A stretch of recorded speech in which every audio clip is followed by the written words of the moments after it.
can do anything. I can reach any goal today. I can do what I want. I can be what I want to be.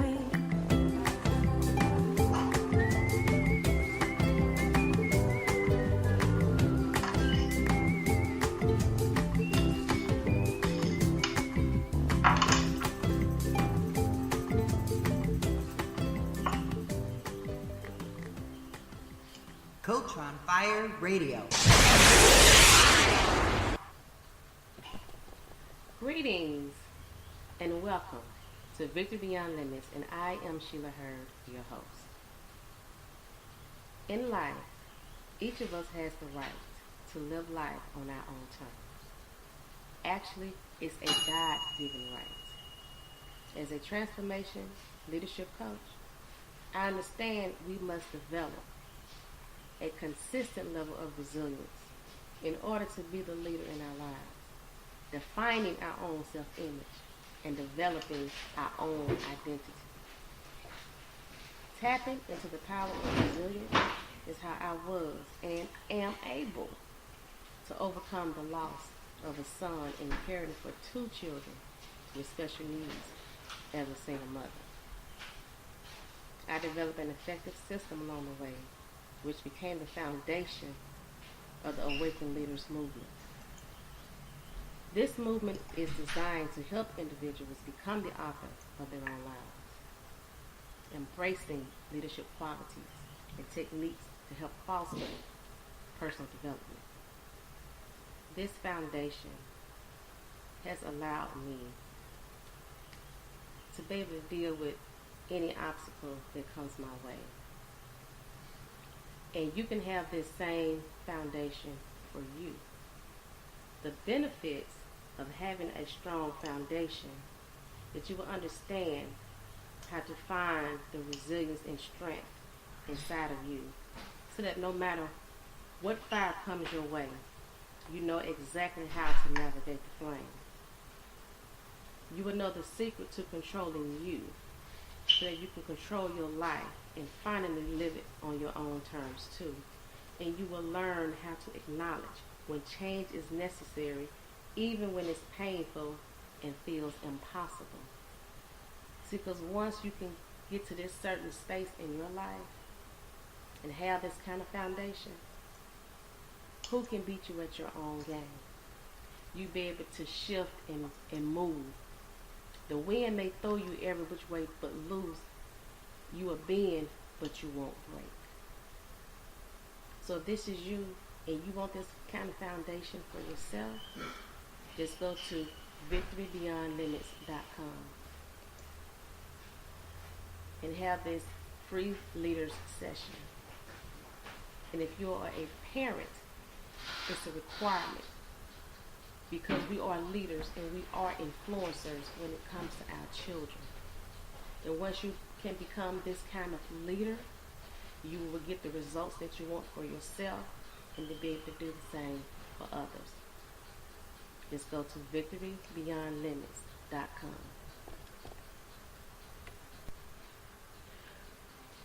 Well, greetings. I'm Arthur, and thank you for being on the show with us today. How are you today? I'm fantastic, Sheila, and thank you so much for having me on your show. Awesome. So I'd like to begin with your journey, with your story, since we're talking about the power of story.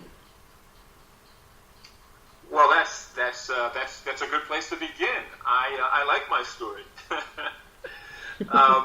So you want me to share a little bit of that background now? Yes, on your journey, how you arrived at where you are today. Okay, I'll try to give you the short version.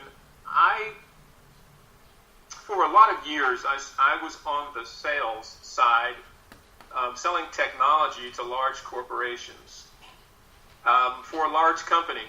And I enjoyed that work. I was fascinated with the technology of the day. I was fascinated with the challenges that the businesses that I work with were trying to fix. And I was always overjoyed when my technology fixed those big problems, and I got paid lots of money to do that. After after about a decade of doing that, I moved on to sell technology at smaller companies, and still I was chasing the money. Eventually, I set my own shingle out and set my own firm up. And as I did that, I was getting more responsibility. I was a solopreneur. I was a sole proprietor, so I was the chief cook and bottle washer. And, that's the struggle, but I enjoyed the struggle. And then I was really excited when, I guess now about almost 15 years ago, some of the social platforms that we take for granted today were launched. And I pivoted in my business away from the kind of technology that ran financial services or HR for big companies.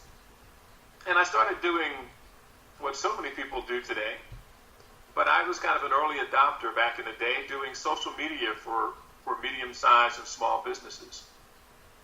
And this is really where my journey begins. Because in doing that work for small businesses, I realized that I was bringing social media to businesses that didn't know what social media was.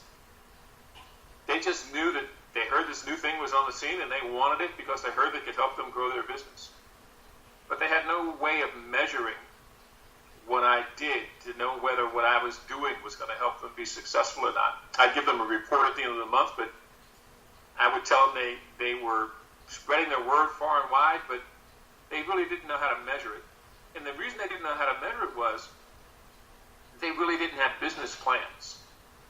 They were in business and they were successful, but they didn't have a plan to achieve that success. They just did it. Like so many people just pull themselves up by their bootstraps and start a business and keep working in that business, and they force that business into success even without a plan. They do it by sheer will. But in order for the businesses that I worked with to get a business plan, I started doing social media marketing, and I only did that after I helped them to design a business plan.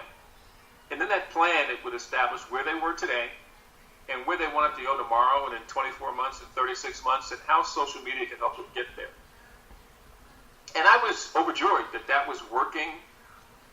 When we create that plan and then I'd achieve the goals on that plan, then they would be able to tell their friends, we created a plan and this guy delivered on that plan and my business grew. That was great, but in doing the business plans and social media, I discovered that people didn't have many of the answers that needed to be answered in that business plan. And that was a little troubling to me because when I would say, who's your ideal customer? They would say, I sell to everybody. When I would say, who's your competition? They'd say, oh, no, I don't worry about competition too much. I just sell to everybody. And those aren't the right answers. So I started doing what's called brand strategy before working on the business plan. And brand strategy is, what do you do? Who do you do it for? Who are you competing with? How are you different than the competition? And how are you going to craft the message to get to your audience that you want to serve? That's the brand strategy. I started doing brand strategy before the business planning and still doing social media. And yet again, I'm helping people create these brand strategies that help them build better business plans to help them grow their business using social media. But I stopped after a while and I looked and I said, here I am again. I'm at this place where even when it comes to brand strategy, people don't know the answers because people generally don't want to take the time to do the work, to understand either the competition, to even understand the challenges that their ideal customers have. They just want to sell, and grind it out, 10x it, and sell more. And that I didn't think was the right way. Because remember, I'm a salesperson. That's what I did, selling technology for large companies for a long time. And I know that there was a more methodical way. So my goal to help small and medium-sized businesses perform like the big businesses that I had worked with in the past, I kept looking for the answer. What was I going to do to help these businesses understand that they had to have the answers to these tough questions that would help them build stronger businesses that would thrive in the future. And that's when I decided that storytelling and story listening were two ingredients that I could really build a practice around, that people would then be able to build better brands with great brand stories that generate great brand strategies, that generate super business plans that help their businesses grow. So I ended up going all the way upstream to this notion of brand story. And it's just not telling stories, but my business really spends a lot of time in helping founders of businesses listen to the stories of their customers so they know what the customer celebrates when they have a win, and they know what that customer, when they wake up at 3 o'clock in the morning, and that customer sits bolt upright in bed and says, oh my gosh, what am I going to do about this problem in my business? That my client would know what their customer was staying awake at night worrying about.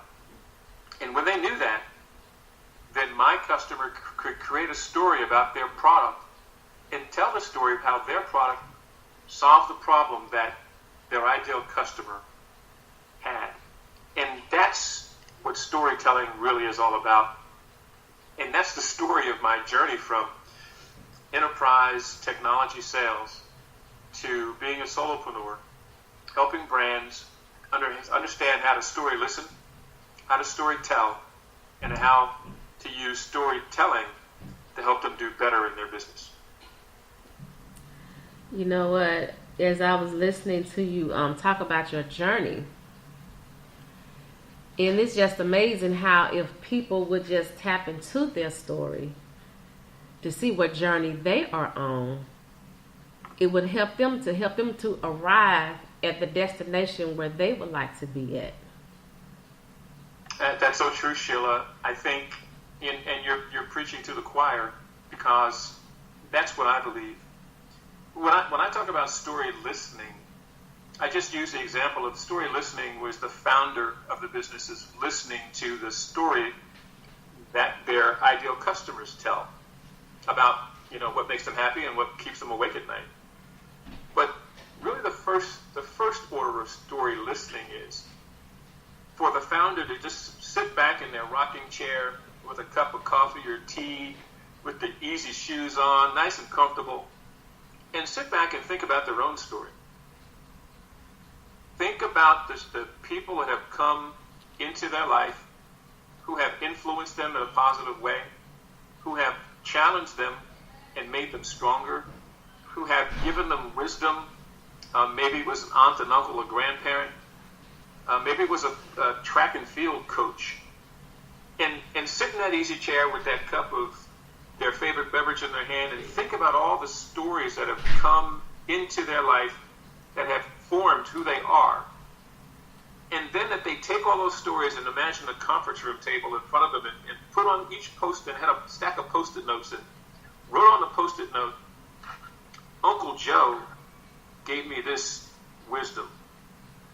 My high school math teacher taught me to never give up. I could do geometry. My track and field coach said that don't worry about scraping your knee on that hurdle. Just do this and you'll be able to get over that hurdle. And when you think about all the shoulders that you stand upon to have built the character that you've become, you realize that you have strengths that perhaps you haven't thought about in a long time. You might realize that you really have been a leader all your life.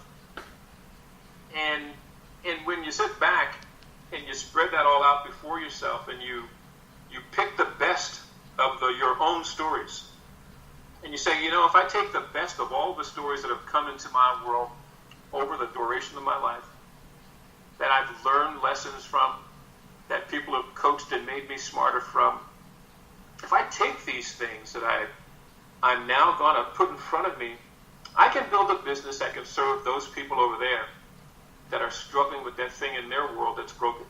Or these businesses over here that need somebody to come in with a